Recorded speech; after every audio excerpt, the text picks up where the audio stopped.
নমস্কার বন্ধুরা, চলে এসেছি আজকের সরকারি চাকরির বিজ্ঞপ্তি নিয়ে। বন্ধুরা, রেলওয়েতে টিসি নিয়োগ করতে চলেছে বহু সংখ্যক। 4 জুন এখানে শেষ তারিখ থাকছে এবং নতুন নিয়োগ 2025-এ মাত্র মাধ্যমিক পাস যোগ্যতাতেই তোমরা এখানে চাকরিটি পেতে চলেছো। তাহলে চলো 24 আওয়ার্স জব সার্চ চ্যানেলের সাথে নিয়মিত থাকো, সাবস্ক্রাইব করো চ্যানেলটি এবং লাইক ও শেয়ার করতে ভুলো না। চলো তোমাদের জবস এবং ওয়েবসাইটটি ডিটেলসে দিয়ে দিই। রাখি, এখানে টিকিট কালেক্টরের তোমরা নিজ নিজ স্টেশনেই চাকরিটি পেতে চলেছো।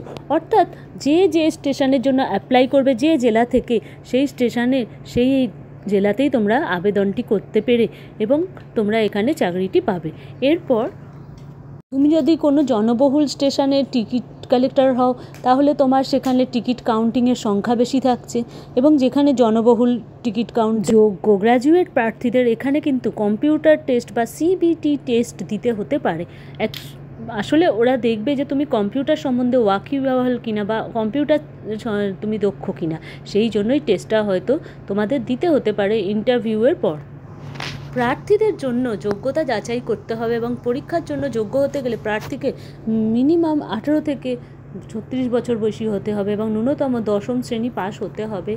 আরআরবি টিকিট কালেক্টর চেকিংয়ের ফি 500 টাকা এবং ফি ছাড়ের বিভাগ ব্যতীত সকল প্রার্থীর জন্য পিডাব্লিউডি, মহিলা, ট্রান্সজেন্ডার, প্রাক্তন সৈনিক, এসসি, এসটি, সংখ্যালঘু সম্প্রদায়, অর্থনৈতিকভাবে পিছিয়ে পড়া শ্রেণীর জন্য 250 টাকা করে ফি এবং প্রার্থীরা অনলাইন অফলাইন উভয়ভাবেই ফি দিতে পারবেন। অফিসিয়াল ওয়েবসাইটটি হলো https://www.rrbapply.com। নিয়মিত আরও জব আপডেট পেতে 24 আওয়ার্স জব সার্চ চ্যানেলকে লাইক ও শেয়ার করো এবং সাবস্ক্রাইব করে রেখো অবশ্যই। ধন্যবাদ। আসছি আরও নতুন জব আপডেট নিয়ে।